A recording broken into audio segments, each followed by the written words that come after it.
സഭയ്ക്കും ബിഷപ്പുമാർക്കുമെതിരെയുള്ള അധിക്ഷേപ പരാമർശത്തിൽ ബിജെപി നേതാക്കളായ PC ജോർജിനും ഷോൺ ജോർജിനും പരോക്ഷ മറുപടിയുമായി കത്തോലിക്ക സഭാ മുഖപത്രം ദീപിക.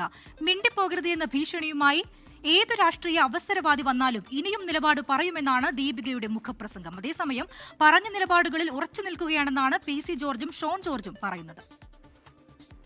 സഭയായിട്ട് എനിക്ക് ഒരു പ്രശ്നമില്ല.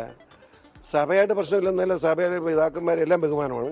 പക്ഷെ പിതാക്കന്മാർ ഈ നന്ദികേട് കാണിച്ച് രാഷ്ട്രീയം കളിച്ചാൽ ഞാൻ വർത്തമാനം പറയും, ഇനിയും പറയും. കാഞ്ഞിരപ്പള്ളി രൂപതയ്ക്ക് ഏറ്റവും കൂടുതൽ ഉപകാരം ചെയ്തിട്ടുള്ള ഒരു പൊതുപ്രവർത്തനമാണ്. എനിക്കെതിരായിട്ട് മഠത്തിലോട്ട് വിളിച്ച് പിതാവ് പറഞ്ഞ വോട്ട് കിട്ടുമോ? പിതാവ് നാണക്കെട്ടില്ലേ? ഞാൻ പറഞ്ഞു എന്നെ അനുകൂലിച്ച് മെത്രാന്മാർ വർത്തമാനം പറയണമെന്ന് ഞാൻ പറയാല. നീയല്ലേ ചോദിച്ചു? എനിക്ക് പറയാല, പേടിക്കണ്ട. എനിക്ക് മെത്രാന്മാർ പിന്തുണയും വേണ്ട. അത് ശരിയല്ലെന്ന് എൻ്റെ അഭിപ്രായം. കാരണം പിതാക്കന്മാരെന്ന് പറഞ്ഞാൽ എപ്പോഴും അവർ സഭയുമായി ബന്ധപ്പെട്ട് പോകേണ്ടവരാണ്. അപ്പം സഭയിൽ ക്രിസ്ത്യൻ സഭയായത്, ആ സഭയ്ക്കകത്ത് എല്ലാ രാഷ്ട്രീയക്കാരും കാണും. എന്നിട്ട് നമ്മുടെ സഭ നേതൃത്വം രാഷ്ട്രീയത്തിൽ ഇടപെടുന്നു, നല്ല കാര്യമുണ്ട്, ഇടപെടാൻ പാടില്ല. പക്ഷം പിടിച്ചുകൊണ്ട് ഒരു രാഷ്ട്രീയ പാർട്ടിക്ക് വേണ്ടി സഭയുടെ മുഖപത്രമെന്ന വ്യാജേന അത് നടത്തിയതിനെയാണ് ഞാൻ വിമർശിച്ചത്. ദീപികയുടെ ഇൻവെസ്റ്റേഴ്സിന്റെ താല്പര്യങ്ങൾ സംരക്ഷിക്കേണ്ട ബാധ്യത സഭയ്ക്കില്ല. കഴിഞ്ഞ ഒരു 6 മാസക്കാലമായി വീക്ഷണവേദ ദീപികയാണെന്ന് തമ്മിൽ കണ്ടാൽ തിരിച്ചറിയാൻ മേലാത്ത സ്ഥിതിയാണ്. അപ്പം അത് സഭയുടെ ചെലവിൽ വേണ്ട. ദീപികയുടെ ഇൻവെസ്റ്റേഴ്സ് ആരാണ് എനിക്കറിയാൻ താല്പര്യമുണ്ട്. കാരണം എൻ്റെ മുഖപത്രമല്ലേ, എൻ്റെ സഭയുടെ മുഖപത്രമാണെങ്കിൽ എനിക്കതിൻ്റെ ഇൻവെസ്റ്റേഴ്സ് ആരാണെന്ന് അറിയാൻ താല്പര്യമുണ്ട്.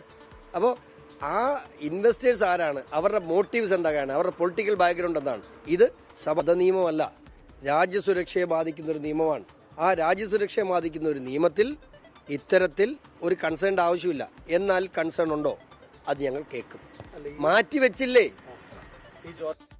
അധിക്ഷേപ പരാമർശങ്ങളിൽ ഇരുവരെയും തള്ളാതെയായിരുന്നു BJP സംസ്ഥാന നേതൃത്വത്തിന്റെ പ്രതികരണം. BJPക്കകത്തും ശ്രീ ഷോൺ ജോർജ് സമുദായത്തിന്റെ താല്പര്യങ്ങൾക്ക് വേണ്ടി ഞങ്ങളുടെ മറ്റു ക്രിസ്ത്യൻ നേതാക്കന്മാരോടൊപ്പം പരിശ്രമിക്കുന്ന ഒരു നേതാവാണ്. അദ്ദേഹത്തിൻ്റെ മതത്തെക്കുറിച്ചും അദ്ദേഹത്തിൻ്റെ മതത്തിൻ്റെ പേരിൽ ദുഷ്പ്രചരണം നടത്തുന്ന ഒരു മാധ്യമത്തിനെതിരെയും പ്രതികരിച്ചത്, അത് ഞാൻ നേരത്തെ പറഞ്ഞത് പ്രകാരമാണെങ്കിൽ അത് പ്രതികരിക്കാനുള്ള സ്വാതന്ത്ര്യം ഷോണിനുണ്ട്. ഷോണ് അദ്ദേഹത്തിൻ്റെ ആ സ്വാതന്ത്ര്യം, ജനാധിപത്യ രീതിയിലുള്ള ആ സ്വാതന്ത്ര്യമാണ് നിർവഹിച്ചിട്ടുള്ളത്. അതേസമയം PC ജോർജിനെയും ഷോൺ ജോർജിനെയും രൂക്ഷമായി വിമർശിച്ച് കോൺഗ്രസ് നേതാക്കൾ രംഗത്തെത്തി. അവരെ ഭീഷണിപ്പെടുത്തുന്ന BJPയുടെ തന്ത്രം കേരളത്തിൽ വിലപ്പോകാൻ പോകുന്നില്ല. അത് ഇന്ത്യയിൽ ഏതെങ്കിലും സംസ്ഥാനത്ത് നടത്തിക്കളയാമെന്ന് അവർ ധരിക്കുന്നുണ്ടാകാം. പക്ഷെ കേരളത്തിലേതായാലും മതന്യൂനപക്ഷങ്ങളെ, പ്രത്യേകിച്ച് ക്രൈസ്തവ വിഭാഗങ്ങൾ ഭീഷണിപ്പെടുത്തി വരുതിക്ക് നിർത്തിക്കളയാമെന്നുള്ള തെറ്റിദ്ധാരണ BJPക്ക് വേണ്ട എന്നാണ് എനിക്ക് പറയാനുള്ളത്. തങ്ങൾക്ക് ഇഷ്ടമില്ല എന്നുള്ളത് കൊണ്ട് അവരെ അടിച്ചമർത്തിക്കളയാം അല്ലെങ്കിൽ അവരെ ഭീഷണിപ്പെടുത്തിക്കളയാമെന്ന് പറയുന്ന ഒരു രാഷ്ട്രീയം കേരളത്തിൽ ഒരിക്കലും ഒരു പാർട്ടിയും സ്വീകരിച്ചിട്ടില്ല. അത് BJP സ്വീകരിക്കുകയാണെങ്കിൽ അവർ ഒറ്റപ്പെടുക മാത്രമേ ചെയ്യൂ. ടോബി ജോൺസൺ ഉണ്ട് കോട്ടയത്ത് നിന്ന് വിവരങ്ങളുമായി. ടോബി, PC ജോർജും ഷോൺ ജോർജും ഇന്നലെ പറഞ്ഞതിൽ നിന്ന് ഒരണു മാറിയിട്ടില്ല, പിറകോട്ടില്ല. അവർ കൂടുതൽ വിമർശനങ്ങൾ കുറച്ചുകൂടി മൂർച്ച കൂട്ടി പറയുകയാണ് അല്ലേ? അനൂപ, തീർച്ചയായിട്ടും അതിൽ യാതൊരു സംശയവുമില്ല. മൂർച്ച കൂട്ടി തന്നെയാണ് PC ജോർജും ഷോൺ ജോർജും കാര്യങ്ങൾ പറയുന്നത്. ഇതിൽ എടുത്തു പറയേണ്ട ഒരു കാര്യം, അവർ സഭയെ വിമർശിക്കുന്നില്ല എന്നുള്ളത് തന്നെയാണ്. അവർ സഭയെ വിമർശിക്കുന്നു എന്ന തരത്തിൽ വാർത്തകൾ വരുന്നതിന് അവർ നിഷേധിക്കുന്നുണ്ട്.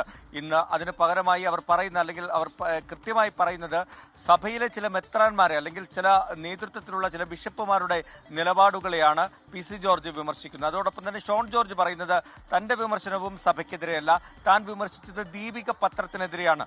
ദീപിക ഒരിക്കലും കത്തോലിക്ക സഭയുടെ മുഖപത്രമെന്ന് പറയാൻ സാധിക്കില്ല. അതിന്റെ നിലപാടുകളിൽ വലിയ പ്രശ്നങ്ങളുണ്ട് എന്നാണ് പറയുന്നത്. PC ജോർജ് ഇന്ന് നമ്മൾ PC ജോർജിന്റെ പ്രതികരണം തേടിയപ്പോഴും സമാനമായ രീതിയിൽ തന്നെ ആ നിലപാടിൽ നിന്ന് ഒട്ടും പിന്നോട്ട് പോയിട്ടില്ല. കാഞ്ഞിരപ്പള്ളി ബിഷപ്പ് കന്യാസ്ത്രീ മഠങ്ങളിൽ വിളിച്ച് UDFന് വോട്ട് ചെയ്യണമെന്ന് പറഞ്ഞതിന്റെ പശ്ചാത്തലത്തിൽ തന്നെയാണ് താൻ ആ പ്രതികരണം നടത്തിയതെന്നാണ്. അതിൽ നിന്നും ഒട്ടും പിന്നോട്ട് പോകുന്നില്ല. എന്നാൽ മറ്റ് ഈ പറഞ്ഞ കാര്യങ്ങൾ അത് സഭയ്ക്കെതിരാണെന്ന് പറയുന്നത് ശരിയല്ല എന്ന് PC ജോർജ് പറഞ്ഞു വെക്കുകയാണ്. ഷോൺ ജോർജും അത് തന്നെയാണ് പറയുന്നത്. ദീപിക പത്രത്തിൽ വരുന്ന ലേഖനങ്ങളെ ചൂണ്ടിക്കാട്ടിക്കൊണ്ടുള്ള വിമർശനമാണ് ഷോൺ ജോർജ് മുന്നോട്ട് വെക്കുന്നത്. അതിനെതിരെ സഭാ നേതൃത്വത്തോട് തന്നെ പരാതി പറഞ്ഞിട്ടുണ്ടെന്നും പറയുന്നു.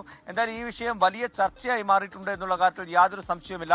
ഈ രണ്ട് നേതാക്കളുടെയും നിലപാടിനെതിരെ അൽമായ സംഘടനകളടക്കം ഇതിനോടകം തന്നെ രംഗത്ത് വന്നിട്ടുണ്ട്. ചില ബിഷപ്പുമാർക്കും അതുപോലെ തന്നെ മെത്രാന്മാർക്കും സഭാ നേതൃത്വത്തിൽ ഇരിക്കുന്നവർക്കും ഇവർ സ്വീകരിക്കുന്ന ഈ നിലപാടിനോട് എതിർപ്പുണ്ട് എന്നുള്ള കാര്യത്തിൽ യാതൊരു സംശയവുമില്ല. അതുകൊണ്ട് തന്നെ വരും ദിവസങ്ങളിൽ എന്ത് നിലപാട് എതിരെ ഒരക്ഷരം മിണ്ടുന്നില്ലെങ്കിൽ ഈ ദീപികയ്ക്കെതിരെയും ദീപികയുടെ മാനേജ്മെന്റിനെതിരെയും ഒക്കെ രൂക്ഷമായ ഭാഷയിൽ ഷോൺ ജോർജ് ചില ചോദ്യങ്ങൾ ചോദിക്കുന്നുണ്ട്. PC ജോർജും പുറകോട്ടല്ല, PCയും ചില കാര്യങ്ങൾ ചോദിക്കുന്നുണ്ട്. വരും ദിവസങ്ങളിൽ അത് വീണ്ടും ചർച്ചയായി മാറാൻ തന്നെയാണ് സാധ്യത. ടോബിയാണ് കോട്ടയത്ത് നിന്നും വിവരങ്ങൾ നൽകിയത്.